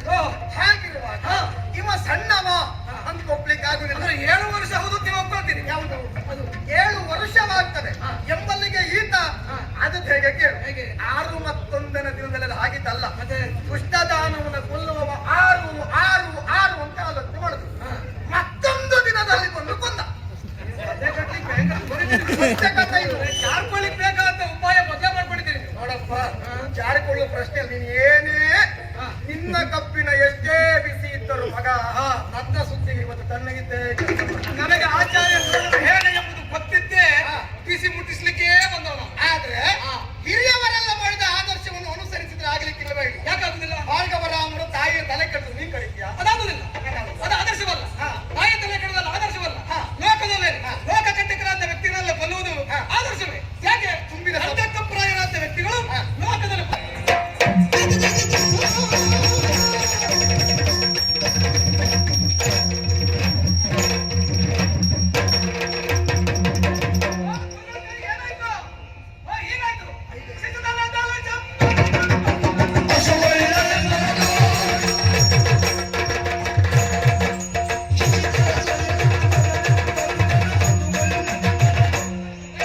ಶಶಿಧರ ಸುತ ಮುಖತಾರಕ ದೈತ್ಯನ ಮುಗಿರನ್ನು ತೊಲಗಿಸಲೇ.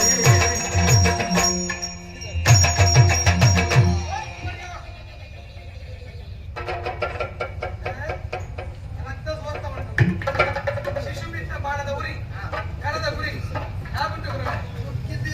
ಆಕ್ಷೇಪ ಮಾಡುವುದಕ್ಕೆ ದಾರಿ ಹೋಗಲು ಆಕ್ಷೇಪ ಮಾಡ್ತಾರೆ. ಈ ಚುರುಕು ಹೇಗೆ ಹಾಗೆ ನಿನ್ನ ಅಪ್ಪನನ್ನು ಸಿದ್ಧ ಮಾಡಿದ್ ನಾವೇ. ನೀವು ಹೇಳ್ಕೊಳ್ಳಿಕ್ಕೆ ಒಂದು ವಿಷಯ ಸಿಕ್ಕಿತ್ತು ನಿಮಗೆ. ಅಲ್ಲ, ಎಲ್ಲ ಲೋಕವೇ ಹೇಳ್ಬೇಕು. ಹಾಗೆ ಮಾಡಿದ್ದೇನೆ, ನೀವು ಸಿದ್ಧಪಡಿಸಿದ್ದೀರಿ. ಹಾಗಂತ ನಾನ್ ನಿಮ್ಮಿಂದ ಕಲೀಲಿಲ್ಲ, ನನ್ನ ಅಪ್ಪನಿಂದ ಹೆಚ್ಚಿದ್ರೆ ನಾನು ಕಲೀಲಿಲ್ಲ. ನೀ ನನ್ನಿಂದ ಕಲೀಲಿಲ್ಲ, ನಿನ್ನ ಅಪ್ಪನಿಂದಲೂ ಹೆಚ್ಚು ಕಲೀಲಿಲ್ಲ. ಮನಸ್ಸು ಮಾಡ, ನನಗೂ ಕಲಿಸ್ತೀಯಾ? ಸಂದರ್ಭ ಬಂದ್ರೆ, ಅದಕ್ಕೂ ಅವಕಾಶ ಬಂದ್ರೆ ಕಲಿಸ್ತೇನೆ. ಯಾವುದು ಇದು? ಯುದ್ಧ ಕ್ಷೇತ್ರ.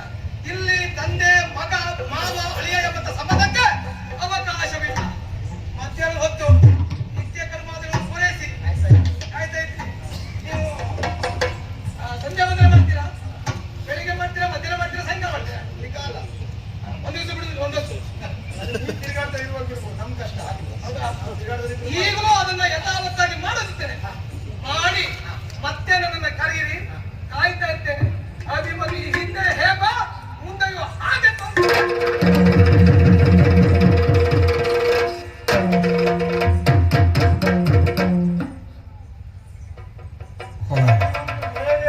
ಹೇಗೆ? ಈಗ ಹಾಗೆ ಹೀಗಿದ್ರೆ ಅಭಿಮನ್ಯು ಅಂತ ಹೇಳು. ಸಂತೋಷ ಆಯ್ತು. ಆದ್ರೆ ಅವ ಆಲೋಚನೆ ಮಾಡಿ ಅಂತೇಳಿ ಸಾಯಿ ಹೇಳಿದ್ದಾಕೆ ಗೊತ್ತಾ? ನನ್ನ ಕೈ ಬೆರಳಿಗೆ ಒಂದು ಅವಸ್ಥೆ ಮಾಡಿ ಹಿಂದಿನ ವ್ಯವಸ್ಥೆ ಬಗ್ಗೆ ಮಾತಾಡು. ಹಿರಣ್ಯ ಧರ್ಮಿನ ಮಗ ಏಕಲವ್ಯನ ಕುರಿತಾಗಿ ಸ್ವಾರ್ಥಕ್ಕಾಗಿ ನಾನು ಅವನ ಹೆಬ್ಬೆರಳನ್ನು ತೆಗೆದುಕೊಂಡಿದ್ದಲ್ಲ ಸ್ವಾಮಿ. ಅವ ಯಾವುದೇ ಗುರುಗಳ ನಿರ್ದೇಶನ ಇಲ್ಲದೆ ಕಲಿತ, ಎಲ್ಲಿಯಾದರೂ ಕಲಿತ ಬಳಿಕ ಅದು ದುರುಪಯೋಗ ಆಯಿತು ಅಂತಾದ್ರೆ ಹಸ್ತಿನಿಯ ಆಸ್ಥಾನ ಚಾವಡಿಗೆ ಆತ ಬಂದರೆ ನಾಳೆ ಆಗುವ ದುರಂತದ ಕುರಿತಾಗಿ ಆಲೋಚನೆ ಮಾಡಿದೆ. ಅದಲ್ಲ, ಅವನನ್ನು ಹಾಗೆ ಬೆಳೆಗೆ ಬಿಟ್ಟರೆ ಎಲ್ಲಿಯಾದರೂ ಹಸ್ತಿನಿಯವರಿಗೆ ಗೊತ್ತಾದರೆ ಅವನನ್ನು ಕೊಂದು ಮುಗಿಸುತ್ತಾರೆ ಎನ್ನುವ ಕಾರಣಕ್ಕಷ್ಟು ವ್ಯವಸ್ಥೆ ಮಾಡಿದೆ. ಆದರೂ ಅವ ಬಿಡ್ಲಿಲ್ಲ. ಹೆಬ್ಬೆರಳು ಕತ್ತರಿಸಿದ ಬಳಿಕನು ಕುರುಕ್ಷೇತ್ರ ಯುದ್ಧದಲ್ಲಿ ಭಾಗಿಯಾದ ನಿನ್ನೆ ದಿವಸ ಆತ ಸತ್ತ. ಪಾಪ ನಮ್ಮವರೆಲ್ಲ ನಮಗೆ ಅವಕಾಶ ಇಲ್ಲ ಅಂತ ಹೇಳಿದ್ದಾರೆ. ಎಲ್ಲ ದೊಡ್ಡ ದೊಡ್ಡದೆಲ್ಲ ಕಟ್ಕೊಂಡಿದ್ದಾರೆ. ಎಲ್ಲ ಬರಲಿ, ನಾಲ್ಕು ಬೀಳಲಿ.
ಗೊತ್ತಾಯ್ತಲ್ಲ, ನೀನು ಇವತ್ತಲ್ಲ ಅಂತ ಗೊತ್ತಾಯ್ತು. ಅದಕ್ಕೆ ನೀನು ಅದಕ್ಕೆ ಕನಿಷ್ಠ ಅಲ್ಲ.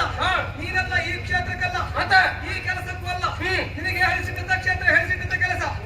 ಅಸಹಾಯ ಸ್ಥಿತಿರಹಿತ, ಅನಾಥ ಸ್ಥಿತಿರಹಿತ ಹೆಣ್ಣಿನ ಸೀರೆ ಬಿಡಿಸ್ಲಿಕ್ಕೆ ಒಂದು ಜನಾದಿತ್ತು. ನನ್ನಂತವ್ರು ಮುಂದಲ್ಲ. ಭೀಷಣನು ನಿನ್ನ ಉದರ ದುಶಾಸನ, ನಿನ್ನ ಬಲವನ್ನು ಭಂಗಿಸಲು ಹೋದ್ರೆ ನನಗೆ ಶಾಸನ್ಯಾಸ ಎಂದ ಮಾತಿಗೆ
ನೀನು ಗೊತ್ತಾಗುದು ಹಾಗೆ.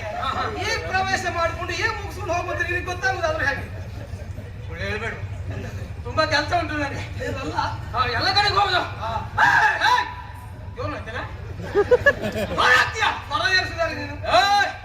ಏನ್ ತಿಳ್ಕೊಂಡೆ? ದುಶಾಸನ ತಿಳ್ಕೊಂಡೆ. ಅದಲ್ಲ, ನಿನ್ನ ಧೈರ್ಯಕ್ಕೆ ಮೆಚ್ಚಿದೆ. ಯಾಕೆ ಹೇಳು? ಯಾಕೋ ಹಿಂದೆ ನಮ್ಮವರು ಅದೆಷ್ಟೋ ಜನ ಬಂದಿದ್ದಾರೆ, ಎಲ್ಲ ನನಗೆ ಗೆದ್ದಿದ್ದೀಯ ಎಂಬ ಕಾರಣಕ್ಕೆ ಉಳಿದವರನ್ನ ಗೆಲ್ತೇನೆ ಎನ್ನುವುದು ನಿನ್ನ ಕನಸಿನ ಮಾತು. ಸಾಗರೋಲ್ಲಂಘನ ಮಾಡಿದವನಿಗೆ ಪಚ್ಚೆ ನೀರಲ್ಲ ಯಾವ ಲೆಕ್ಕವ ಅಂತ ಹೇಳ್ತೀಯ? ಸಾಗರೋಲ್ಲಂಘನ ಮಾಡಿದವನಿಗೆ ಪಚ್ಚೆ ನೀರಲ್ಲ ಯಾವ ಲೆಕ್ಕ? ಬದಿಗಿಡುವ ವಿಷಯವನ್ನ ಒತ್ತಟ್ಟಿಗಿಡುವಂತೆ, ಒತ್ತಟ್ಟಿಗಿಡುವಂತೆ ನೀನ್ ಬೇಕಾದಷ್ಟು ನನಗೆ ಬೇಡಲ್ಲ. ಅದಲ್ಲ, ನನಗೆ ಸರಿಯಾದವರು ಯಾರು? ನಿನಗೆ ಮಾಡು. ನೀನು ಜನವೇ ಅಲ್ಲ. ನನಗೆ ಸರಿಯಾಗುತ್ತಿದ್ದೆ ಯಾರು? ನಿನಗೆ ಸರಿಯಾಗುತ್ತಿದ್ರೆ ಅವಾಗ ನನಗೆ ಸರಿಯಾದವರು. ಹೌದೌದು. ಭೀಮಸೇನಲ್ಲ ವಿಷಯ ಹೇಳಿದ್ರೆ ತಗೊಂಡ್ ಬಾ. ಅವ್ನು ಬಿಟ್ರೆ ಧರ್ಮದಲ್ಲಿ ಹೇಳ. ಅವನು ಬಿಟ್ರೆ ಅರ್ಜುನಲ್ಲ ಹೇಳ. ಅವನು ಬಿಟ್ರೆ ಜನ ಅಲ್ಲ. ಅಂತವರ ಆದೀತು ನನಗೆ ದಕ್ಕಕ್ಕಿಲ್ಲ ಅಂತ ಹೇಳಿದ್ರು. ಬಳಕೆ ನೀರನ್ನು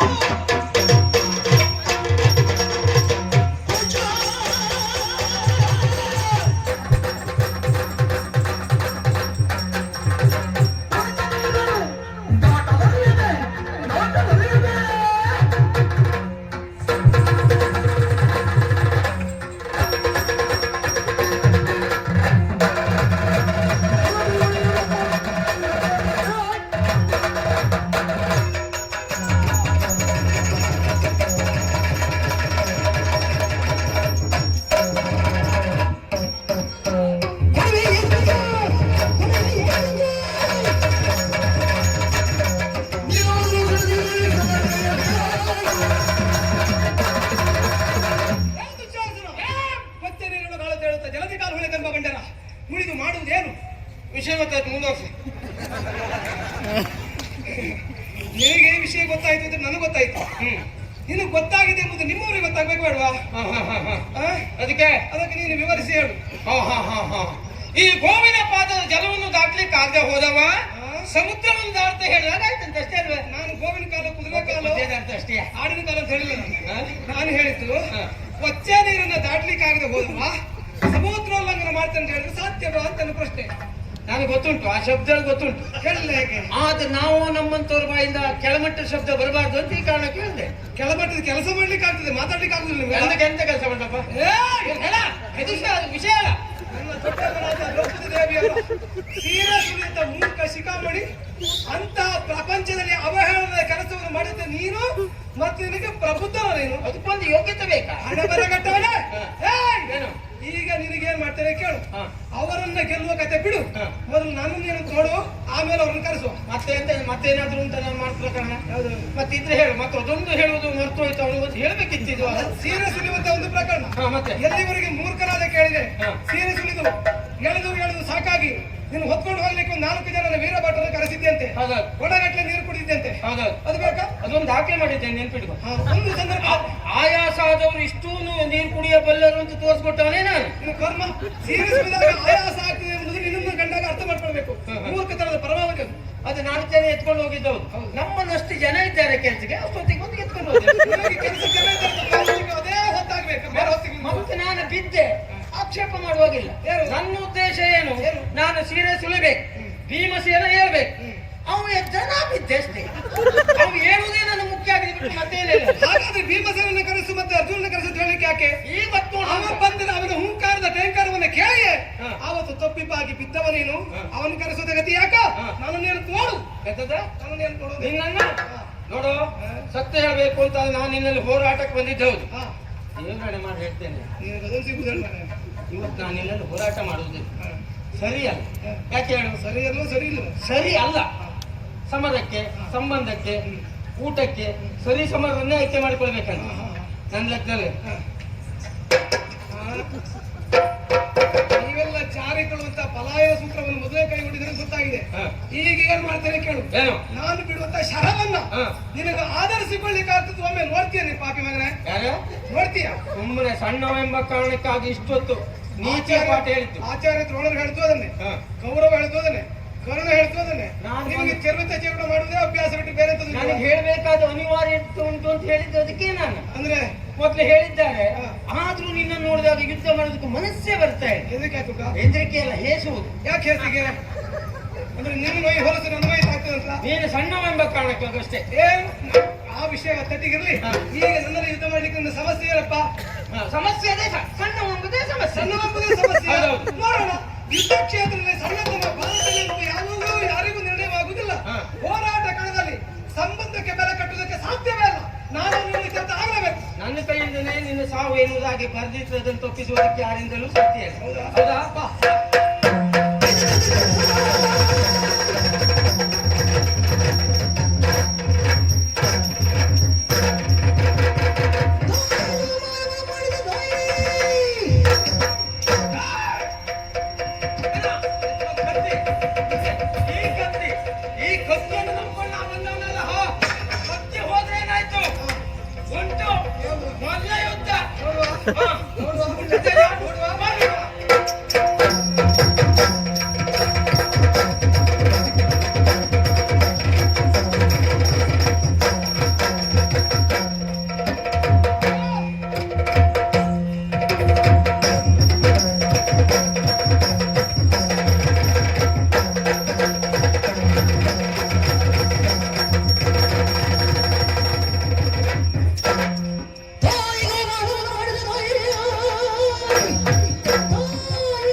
ತಾಯಿಗೆ ಅಪಮಾನ ಮಾಡಿದ ನಾಯಿ ನಿನಗೂ ನಾನು ನಾಯಿ ಅಂತ ಕರಿಬಾರದು. ಯಾಕೆ ಗೊತ್ತಾ? ನಿನಗೆ ನಾನು ನಾಯಿ ಅಂತ ಕರೆದ್ರೆ ಊರಿನಲ್ಲಿದ್ದ ನಾಯಿಗಳೆಲ್ಲ ದುಶ್ಯಾಸನದ ಕಾರಣದಿಂದ ನಮ್ಮ ಅಮಾನ ಮರ್ಯಾದೆ ಹೋಯ್ತು ಅಂತ ಇವತ್ತೇ ಊರು ಬಿಟ್ಟು ಹೋಗ್ತಾವೆ. ಹಣೆ ಬರೆ ಗೆಟ್ಟವರೇ, ಬಿಟ್ಟಿದ್ದೇನೆ ಯಾಕೆ ಕೇಳು. ಆವತ್ತು ನನ್ನ ದೊಡ್ಡಮ್ಮ ದ್ರೌಪದಿ ದೇವಿಯವರ ಸೀರೆ ಸುರಿದುದಕ್ಕೆ ಬೇಕಾಗಿ ಅವರಿಗೆ ಹರಸಿಟ್ಟ ಕುರಿ ನೀನು ನನ್ನ ಹೆಸರು ಹೇಳಿಕೊಂಡು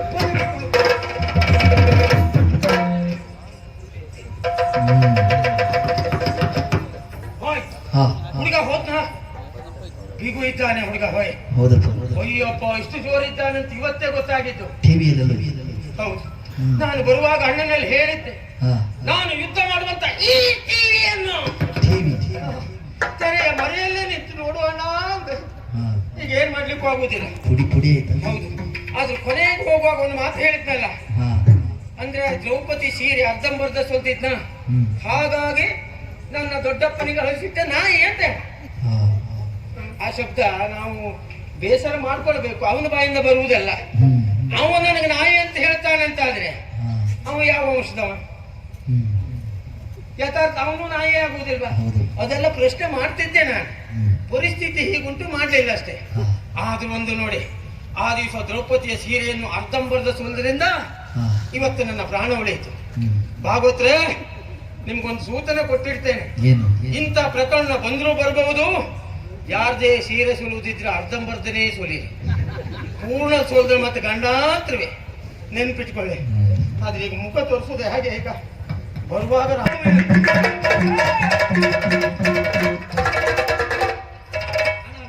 ಮೂರು ಜನರಲ್ಲೂ ವಿನಂತಿ, ಶಬ್ದ ಬೇಡ, ಮೌನವಾಗಿ ಹೋಗ್ತೇನೆ. ಇದು ಶಬ್ದದಲ್ಲಿ ಹೋಗುವುದಲ್ಲ ಅಣ್ಣ. ಈ ಶಬ್ದ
ನೀವು ಗುರುಗಳೇ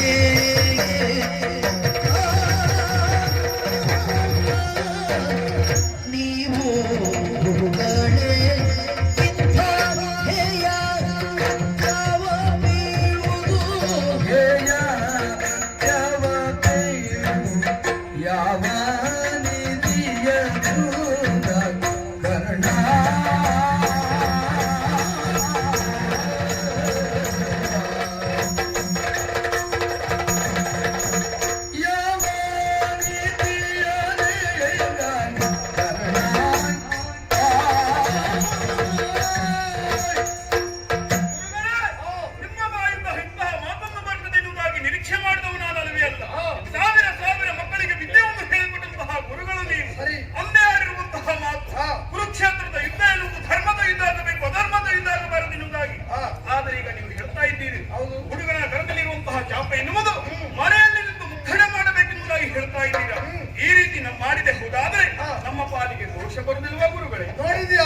ಅಭಿಮನ್ಯುವಿನ ಬಾಣದಲ್ಲಿರುವಂತಹ ನಾಣಿಯ ಶಬ್ದ ಕೇಳಿದಾಗ ವೀರರ ಎದೆಯಲ್ಲಿ ಉದುಕ ಬತ್ತುತ್ತಾ ಇದೆ. ಪಾಪ ಕರ್ಮಗಳ ಈಗ ಲೆಕ್ಕ ಹಾಕುವುದೇನ ಕಾರಣ? ತುಂಬಿದ ಸಭೆಯಲ್ಲಿ ದುಶ್ಯಾಸನ ದ್ರೌಪದಿಯ ಮುಡಿಯ ಹಿಡಿದು ಎಳೆದುಕೊಂಡು ಬರುವಾಗ ಕೈ ತಟ್ಟಿ ನಗಾಡುವಾಗ ಪಾಪ ಪುಣ್ಯ ಹುಟ್ಟಿಲ್ಲ ನಿನಗೆ. ಸೀರೆ ಎಳೆಯುವಾಗ ಪ್ರಚೋದನೆ ಕೊಡುವಾಗ ನಿನಗೆ ಪಾಪ ಪುಣ್ಯ ಹುಟ್ಟಲಿಲ್ವ? ನಾನು ಮಾಡಿದಲ್ಲ ಗುರುಗಳೇ. ಮತ್ತೆ ಈಗ ನೀ ಮಾಡುದು ಬೇಡ, ನಾ ಹೇಳ್ದಾಗ ಮಾಡು. ಭೂಪತಿಯ ಕಾರ್ಯವಿದು. ಕಾರಣ ಏನು ಗೊತ್ತಾ? ನಾಳೆ ದಿವಸ ಕೌರವ ಗೆದ್ದವಂತಾದ್ರೆ ಹಸ್ತಿನಿಯ ಅರ್ಧ ರಾಜ್ಯ ನನಗೂ ಕೊಡುವುದಿಲ್ಲ, ನಿನಗೂ ಕೊಡ್ಲಿಕ್ಕಿಲ್ಲವೇ? ಭೂಪತಿಯ ಕಾರ್ಯ ಉತ್ಪನ್ನವನ್ನು ಕೊಟ್ಟಿದ್ದಾನೆ. ಕಾರಣ ಒಂದು ಕಾಲದಲ್ಲಿ ನಿನಗೆ ಯಾರೂ ಇಲ್ಲದ ದಿಕ್ಕಿಲ್ಲದ ನಿಂತಾಗ ವ್ಯವಸ್ಥೆ ಮಾಡಿಕೊಟ್ಟವ ಕೌರವ. ನಿನ್ನ ಕುಲದ ಪ್ರಶ್ನೆ ಬಂದಾಗ ಗಂಟಲಲ್ಲಿ ಶಬ್ದ ಹೊರಡತಾ ಇದ್ದಾಗ ಕುಲವಾಗಿ ನಿಂತವ ಕೌರವ. ಅಂಗರಾಜ್ಯವು ನಿನಗೆ ಅನುಗ್ರಹಿಸಿದವ ಕೌರವ. ಸಕಲ ಸುವಸ್ತುವನ್ನು ಒದಗಿಸಿದವ ಕೌರವ. ಭ್ರಷ್ಟಾನ್ನವನ್ನು ಉಣಬಡಿಸಕ್ಕೆ ವ್ಯವಸ್ಥೆ ಮಾಡಿದವ ಕೌರವ. ಭೂಪತಿಯ ಕಾರ್ಯವಿದು. ಒಡೆಯನಿಗಾಗಿ ಉತ್ಪನ್ನದ ಋಣಕ್ಕಾಗಿ ಹೋರಾಡುವ ಮನಸ್ಸಿದ್ದರೆ ಗಂಡು ಮಗನಾಗಿ ತಾಳಿದ ಕಾರ್ಯ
ಕಲಿಸಿದ ಗುರುಗಳಿಗೆ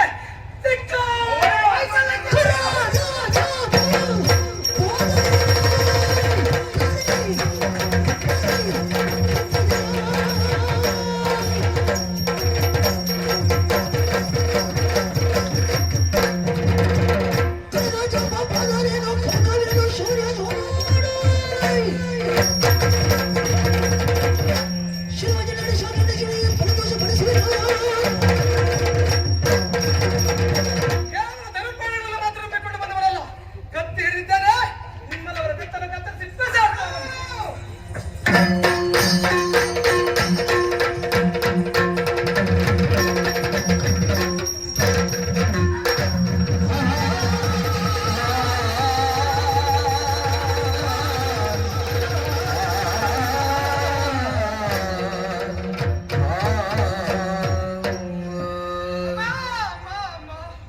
ಕುರುಕ್ಷೇತ್ರ ಎನ್ನುವ ಧರ್ಮಕ್ಷೇತ್ರ. ಇಲ್ಲಿ ಕ್ಷಣದಿಂದ ಕ್ಷಣಕ್ಕೆ ನಡೆಯುತ್ತಾ ಇದ್ದದ್ದು ಅನ್ಯಾಯ ಹಾಗೂ ಅಧರ್ಮ. ವಿರೋಧಿಗಳ ಸಮ್ಮುಖದಲ್ಲಿ ಹೋರಾಟ ಮಾಡುವಂತ ಕಾಲಕ್ಕೆ ತನ್ನ ಕಿವಿಗೆ ಅಪ್ಪಳಿಸಿದಂತ ಧ್ವನಿಯಾದರೂ ಯಾವುದು? ದೇವದತ್ತ ಹಾಗೂ ಪಾಂಚಜನ್ಯಗಳಿಂದಾದ ಇದನ್ನು